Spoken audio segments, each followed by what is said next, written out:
कैसे आप सभी, उम्मीद करता हूँ कि आप सभी अच्छे होंगे। तो आज हम पढ़ेंगे कक्षा 10 गणित एनसीईआरटी का प्रश्नावली 1.3 का हल। सारे प्रश्नों को हम लोग हल करेंगे बारी बारी से। इससे पहले अगर आपने इसका इंट्रोडक्शन वीडियो नहीं देख रखा है तो जाके देख लें, ठीक है, जिससे कि आपको हल करने में थोड़ी मदद मिलेगी। तो आइए शुरू करते हैं। पहला सवाल है कि सिद्ध कीजिए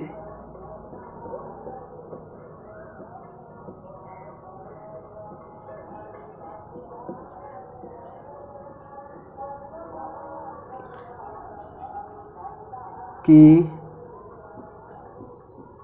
√5 एक अपरिमेय संख्या।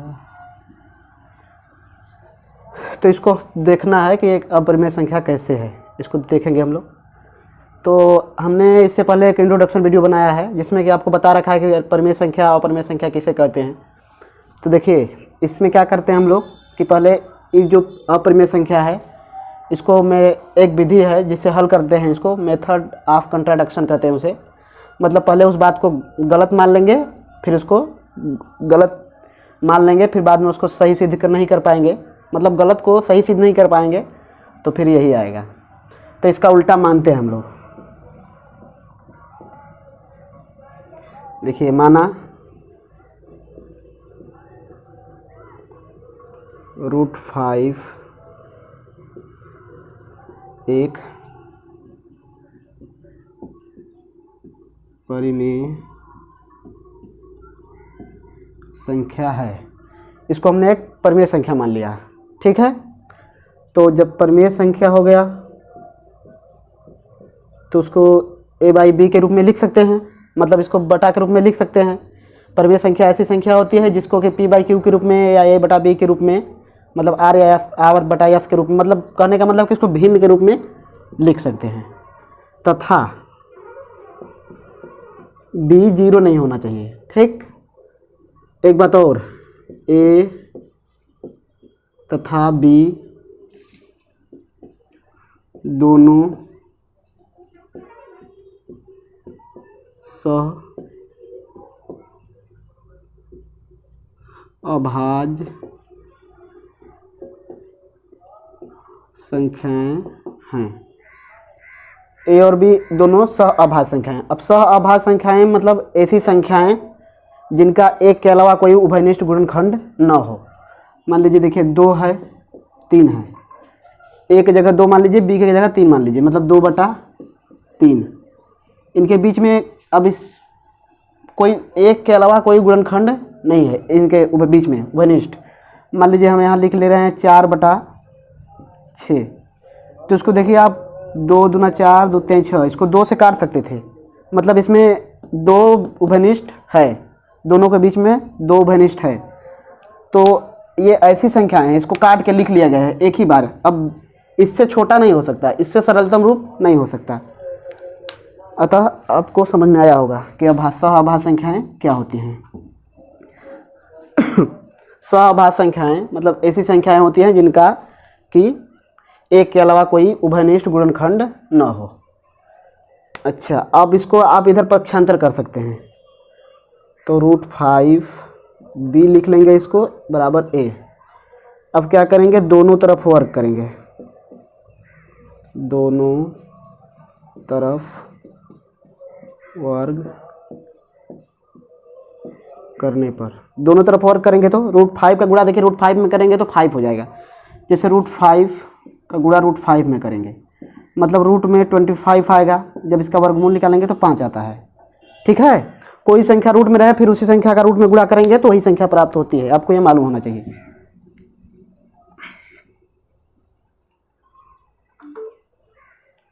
तो इसको आप लिख सकते हैं 5b² बराबर a², दोनों तरफ वर्ग करेंगे जब। तो अब b² बराबर, इसको इधर गुणा में है, b के गुणा में है तो इधर a की तरफ जाएगा तो क्या हो जाएगा, डिवाइड में हो जाएगा, मतलब भाग हो जाएगा। इधर गुणा में इधर आएगा तो भाग में हो जाएगा।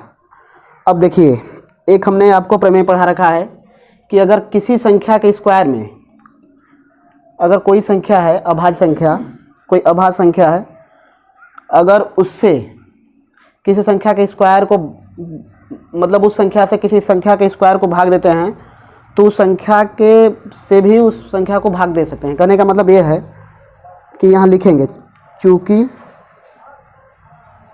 ए स्क्वायर 5 से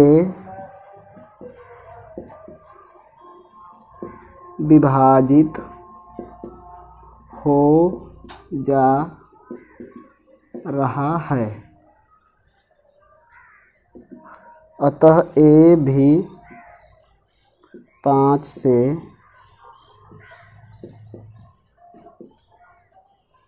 विभाजित होगा। करने का मतलब कोई संख्या है, मान लीजिए देखिए 100 है, इसको 5 से विभाजित कर देंगे तो ये भी हो जाएगा। अब ये किसका स्क्वायर है? 100 10 का स्क्वायर है, तो 10 को भी 5 से विभाजित करेंगे तो ये भी संख्या विभाजित हो जाएगी। करने का मतलब ये है, ठीक है। तो वही बात लिखे हैं यहाँ पे, अगर ए स्क्वायर 5 से विभाजित हो रहा है तो ये भी 5 से विभाजित होगा। अब तो जब ए 5 से विभाजित होगा तो इसको ऐसे लिखेंगे a/5, इसको लिख सकते हैं। इसको आप एक समीकरण नंबर 1 बना लीजिए, इसका काम है आगे, ठीक है।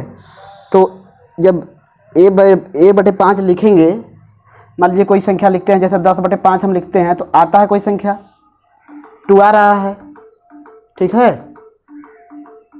2 आ रहा है तो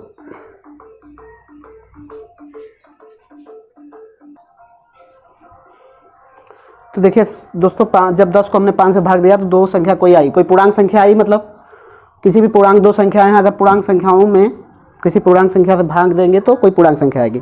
तो मान लेते हैं यहाँ कोई संख्या c है, पूर्णांक है, तो यहाँ इसका मतलब क्या है, a बराबर अगर 5 का इधर गुणा करेंगे तो 5c हो जाएगा, ठीक है। इसको आप याद रखें, ठीक। इसको समीकरण नंबर 2 मान लें। फिर आगे, अब इस a बराबर 5c आया तो इसमें रखेंगे समीकरण 1 में, तो a का मान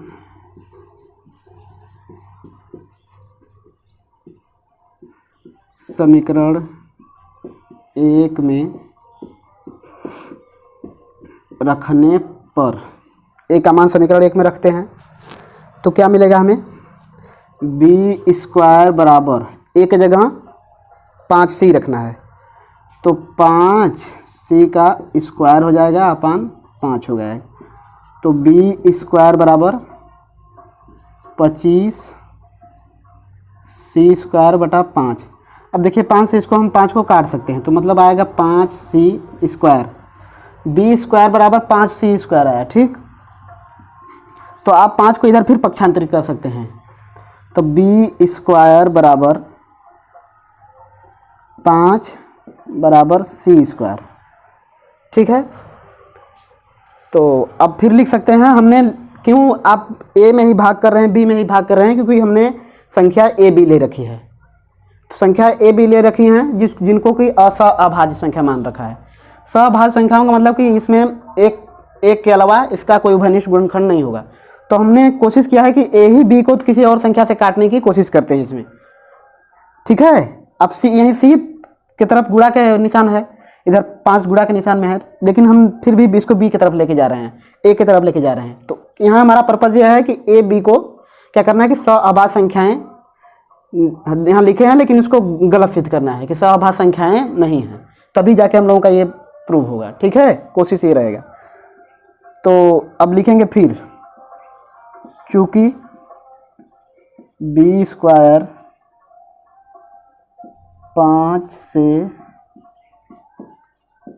विभाजित हो जाता है, अतः b भी 5 से विभाजित होगा, ठीक है। b भी 5 से विभाजित होगा, तो b को हम लोग b/5 लिख सकते हैं। अब b को b/5 मतलब कोई संख्या, मान लीजिए 100 5 से विभाजित हो रहा है तो 100/5 लिख रहे थे, 10 5 से विभाजित 10/5 लिख रहे थे, तो हमने b/5 लिख लिया है। उसके बराबर कोई संख्या मान लेते हैं, कोई संख्या आएगी d, तो कोई पूर्णांक डी आया, डी लिख लिया हमने। तो ब्लैक बोर्ड भर गया, आप इसको नोट करें, तब तक इसके आगे हम करते हैं, ठीक है।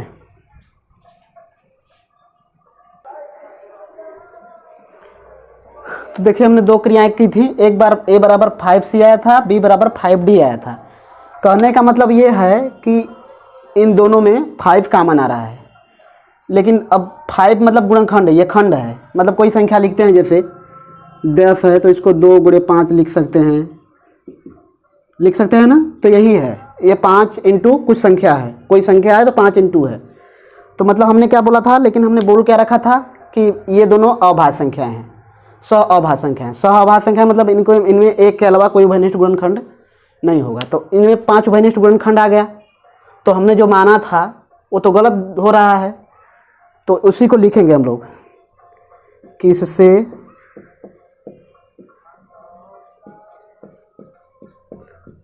विरोधाभास उत्पन्न हो रहा है।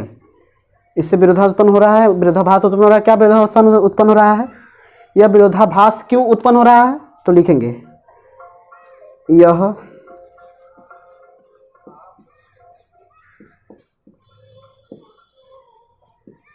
विरोधाभास हमारी गलत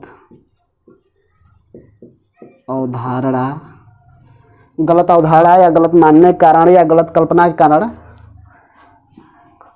अवधारणा के कारण हो रहा है।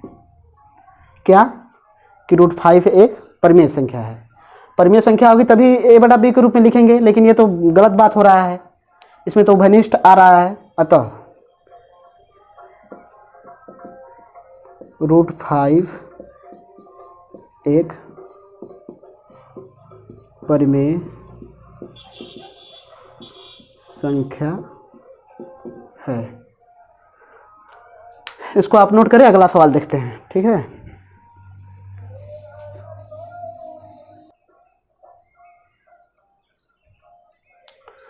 अगला सवाल है बच्चों दूसरा, करा के सिद्ध कीजिए कि 3 + √2 √5 एक अपरिमेय संख्या है। मतलब 3 धन 2 कड़ी में 5 एक अपरिमेय संख्या है, ठीक है। तो इसको भी उसी तरह करेंगे, इसको भी गलत पहले मान लेंगे कि यह एक परिमेय संख्या है। तो माना 3 + 2 √5 मतलब कड़ी में 5, ठीक है। इसको कड़ी को इंग्लिश में बोलते हैं रूट, ठीक है। एक परिमेय संख्या है। तो इसको लिख क्या सकते हैं हम लोग, जब परिमेय संख्या है तो परिमेय संख्या तो भाई a/b के रूप में लिख सकते हैं इसको, ठीक है, लिख सकते हैं। अब इसको पक्षांतर कर लेते हैं। देखिए इसको 2 √5 को यहीं रहने देते हैं और a/b 3 को इधर लाएंगे, इधर प्लस में है तो इधर आके माइनस में हो जाएगा। अब इसको आप हल भी कर सकते हैं, ठीक है। तो इसको हल कर लीजिए, देखिए कितना आएगा। ये तो ये हो जाएगा, नीचे b हो जाएगा -3b, इतना आएगा। अब √5 को यहीं रहने देते हैं। अब 2 को भी इधर ले जाते हैं, इधर मल्टीप्लाई में है तो इधर नीचे जाएगा तो क्या होगा, डिवाइड में हो जाएगा। तो a -3b/2b। अब देखिए सर, ये मतलब ये क्या है, किसी संख्या को p/q के रूप में, ये p/q के रूप में है कि नहीं, तो किसी a/b के रूप में है या p/q के रूप में, एक ही बात होता है, मतलब a/b के रूप में है। तो ये संख्या तो परिमेय हो गई। ये क्या है आप पहले ही जानते हैं, इससे पहले आपने सिद्ध कर रखा है कि यह एक अपरिमेय संख्या है, ठीक है, अपरिमेय संख्या। तो क्या अपरिमेय संख्या परिमेय संख्या बराबर होगी, नहीं, तो ये बात गलत हो रहा है यहाँ। अब गलत क्यों हो रहा है, यहाँ लिख लीजिएगा आप b ≠ 0 तथा a एवं b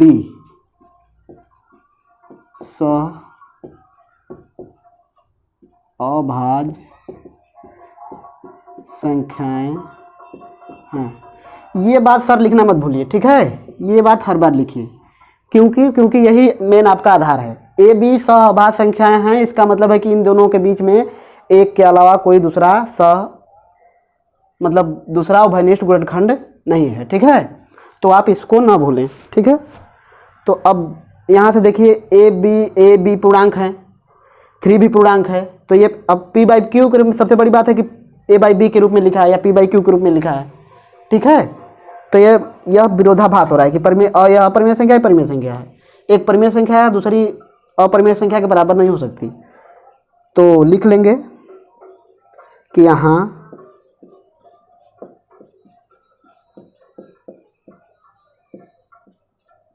विरोधाभास उत्पन्न हो रहा है। भैया विरोधाभास क्यों उत्पन्न हो रहा है? यह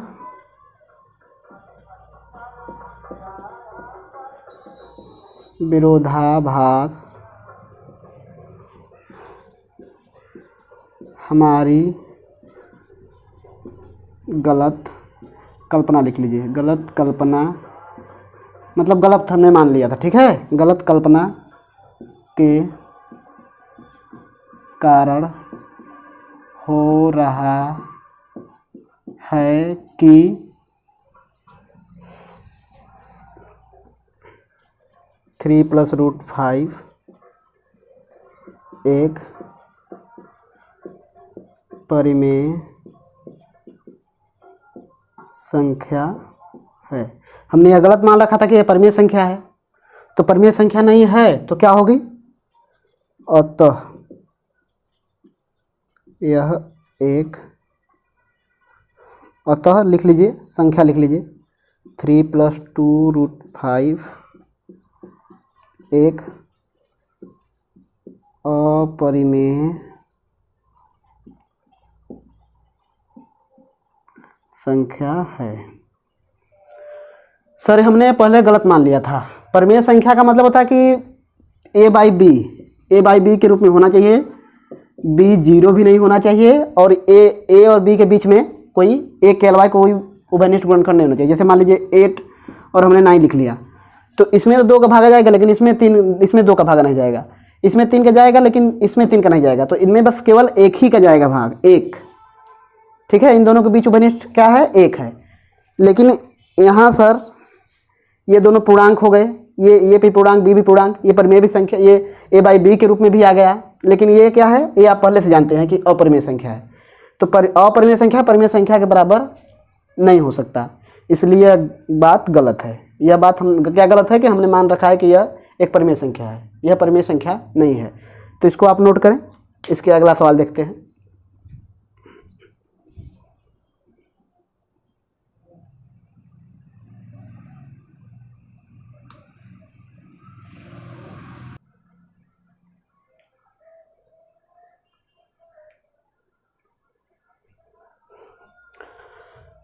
तो आइए बच्चों देखते हैं प्रश्नावली का लास्ट सवाल, जिसमें कि 3 सवालें हैं, तो इनको बारी बारी से सबको देख लेंगे। देखिए कह रहा है सिद्ध कीजिए कि निम्नलिखित संख्याएं अपरिमेय संख्या हैं। अब आपको लगभग आ ही गया होगा, फॉर्मेलिटी पूरा करना है बस। तो पहले को देखिए करते हैं। तो मानते हैं, माना, क्या करेंगे? पहला ए, इसको मान लेंगे कि एक परिमेय संख्या है। माना 1/√1 परिमेय संख्या है। अब 1/√1 एक परिमेय संख्या है, तो इसको ए बाई के बी के रूप में लिख सकते हैं, जहाँ बी 0 नहीं होना चाहिए, ए तथा बी सह अभाज्य संख्याएं होनी चाहिए। क्या हमने लिख रखा है? बी 0 भी नहीं होना चाहिए और ए बी सहभाज्य संख्याएं हैं, ठीक है।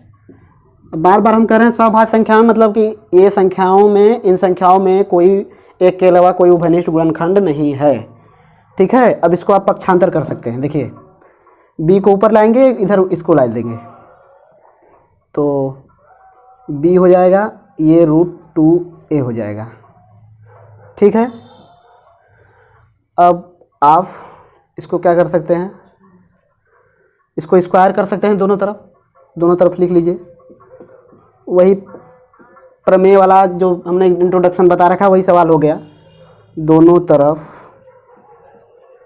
वर्ग करने पर ये b स्क्वायर हो जाएगा, ये 2a स्क्वायर। ठीक है, अब यहाँ क्या करेंगे कि b स्क्वायर बाई 2 को इधर ला देंगे।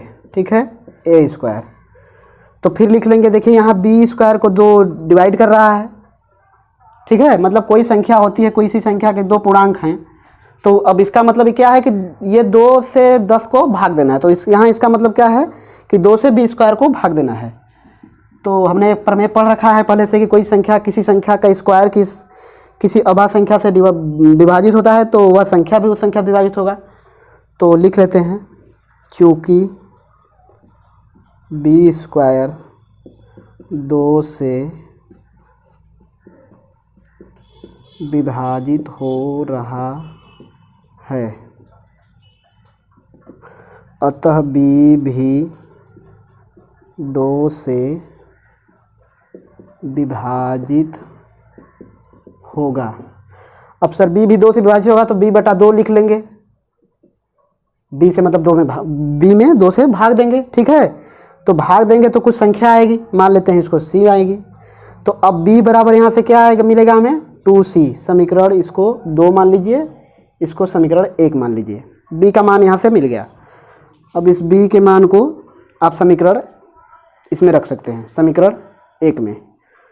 इसको याद रखें, b बराबर 2c आया है। ठीक है, तो लिखेंगे b का मान समीकरण 1 में रखने पर। ठीक है, तो 1 में यहाँ रखेंगे तो b स्क्वायर की जगह 2c रखेंगे, तो 2c का होल स्क्वायर बटा 2 बराबर a स्क्वायर। अब इसको हल करेंगे तो ये हो जाएगा 4c स्क्वायर बटा के 2 बराबर a स्क्वायर।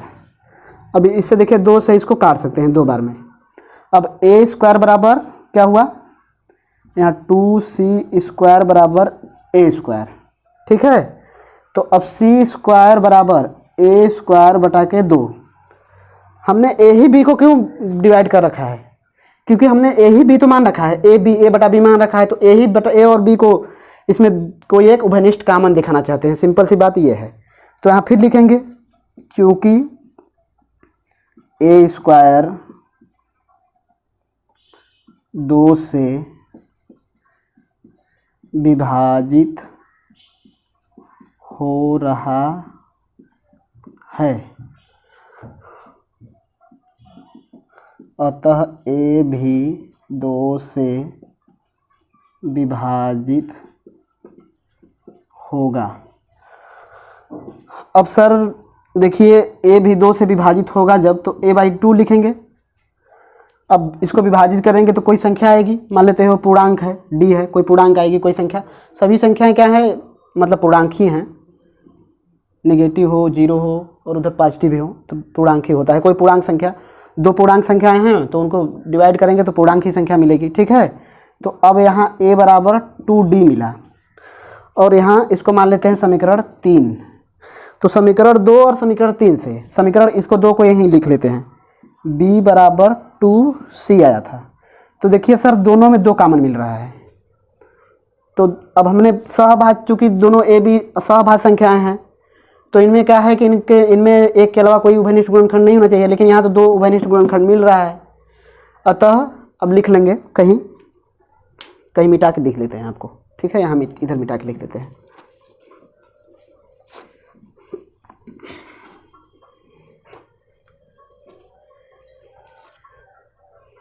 तो लिखेंगे इससे, इस लाइन को तो सर आप याद ही कर लीजिए, विरोधाभास उत्पन्न हो रहा है। यह विरोधाभास क्यों उत्पन्न हो रहा है, यह लिखेंगे, यह विरोधाभास भास हमारी गलत अवधारणा के कारण हो रहा है कि क्या हमने माना था कि 1/√2 एक परिमेय संख्या है। इसी कारण सर ये विरोधाभास उत्पन्न हो रहा है। अतः अब ये परिमेय संख्या नहीं है, तो परिमेय संख्या नहीं है तो क्या लिखेंगे? अतः 1/√2 एक अपरिमेय संख्या है। सर आप यहाँ वीडियो को पुश करके नोट करते जाइए, बाकायदे नोटबुक ले लीजिए, उस पर आप सवाल लिख लीजिए, बुक अपने किताब एनसीईआरटी खोल लीजिए और जैसे जैसे लिखते जाइए, वीडियो को पुश कर लीजिए, उसके बाद लिखते जाइए, ठीक है। इसको आप नोट करें, तब तक हम दूसरा सवाल लगाते हैं।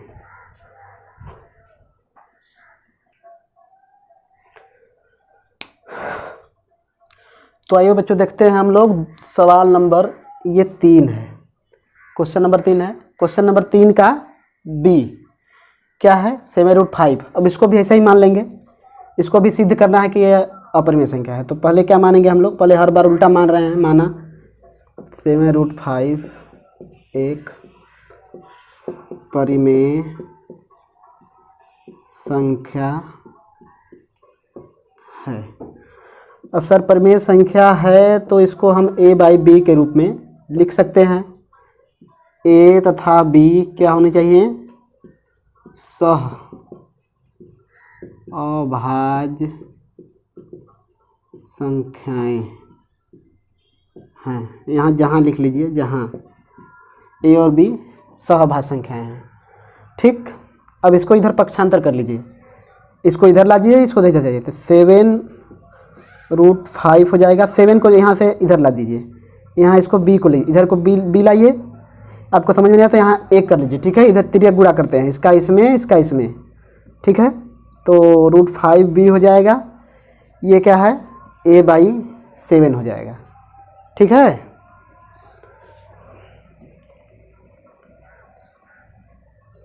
या इसको यही रहने दीजिए। देखिए क्या करते हैं कि √5 को यही रहने देते हैं, a/7/b, a/7 × b, ठीक है। अब ये दोनों a भी पूर्णांक संख्याएं हैं, 7 भी पूर्णांक संख्या हैं, तो ये तो परिमेय संख्या सर सीधे आपको हो गई। ये आपने पहले ही सिद्ध कर रखा है कि ये क्या है? अपरिमेय संख्या है। तो सर अपरिमेय संख्या परिमेय संख्या के बराबर कभी नहीं हो सकती, पहले ये जान लीजिए, ठीक। तो यहाँ विरोधाभास उत्पन्न हो गया ना कि परिमेय संख्या है एक अपरिमेय संख्या है, दोनों बराबर नहीं हो सकती। ये विरोधाभास क्यों उत्पन्न हो रहा है? हमने सर गलत मान लिया है, तो उसी को लिखेंगे कि यहाँ विरोधाभास एक ही में होता है, विरोधाभास उत्पन्न हो रहा है। विरोधाभास क्यों उत्पन्न हो रहा है सर? हमारी गलत अवधारणा के कारण। तो लिखेंगे यह विरोधाभास हमारी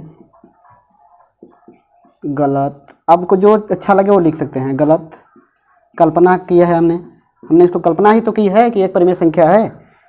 कल्पना के कारण हो रहा है कि 7√5 एक परिमेय संख्या है। हमने गलत कल्पना कर ली थी सर कि 7√5 एक परिमेय संख्या है, ठीक है। तो परिमेय संख्या नहीं है तो क्या होगी अब? अतः 7√5 एक अपरिमेय संख्या होगी। सर वीडियो को पुश करें और नोट करें। तो आइए बच्चों देखते हैं प्रश्नावली का लास्ट सवाल है, जो कि तीसरे का सी है, ठीक है।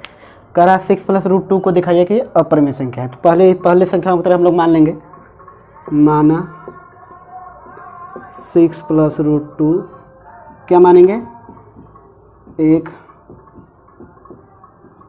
परिमेय संख्या है। अब बच्चों देखो परिमेय संख्या है, तो परिमेय संख्या है तो इसको a बटा b के रूप में लिख सकते हैं, ठीक है। तथा b, देखो b यहाँ 0 भी नहीं होना चाहिए, ठीक है, हमेशा याद रखना b 0 नहीं होना चाहिए, तथा a और b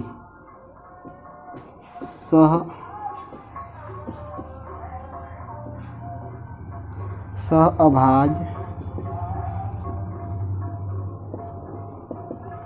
ए और बी सहअभाज्य संख्याएं होनी चाहिए, ठीक है। सहअभाज्य संख्याओं का मतलब कि इन दोनों के बीच में जो है कि एक के अलावा कोई उभयनिष्ठ गुणनखंड नहीं होना चाहिए, ठीक। अब इसको बस पक्षांतर करना है आपको, इधर 6 प्लस में है तो इधर ला के माइनस में कर लेंगे, रूट 2 को यहीं रहने देंगे, a बटा के b माइनस 6।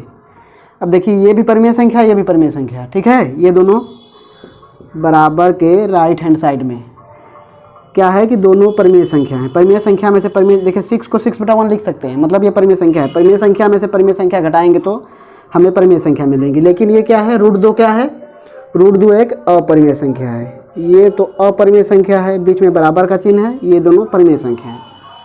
तो परिमेय संख्या में परिमेय संख्या, परिमेय संख्या, तो अपरिमेय संख्या परिमेय संख्या के बराबर कभी हो सकती है, नहीं हो सकती है। तो यहाँ विरोधाभास उत्पन्न हो रहा है, यहाँ कंट्राडक्शन हो रहा है। यह विरोधाभास क्यों उत्पन्न हो रहा है, लिख लेंगे, यह यहाँ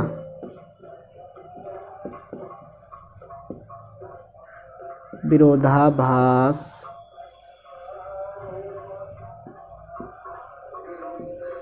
उत्पन्न हो रहा है। बच्चों विरोधाभास क्यों उत्पन्न हो रहा है, हमारी जो है कि गलत अवधारणा कर। तो लिखेंगे यह विरोधाभास हमारी गलत अवधारणा के कारण हो रहा है कि क्या हमने मान रखा था, 6 प्लस रूट 2 एक परिमेय संख्या है।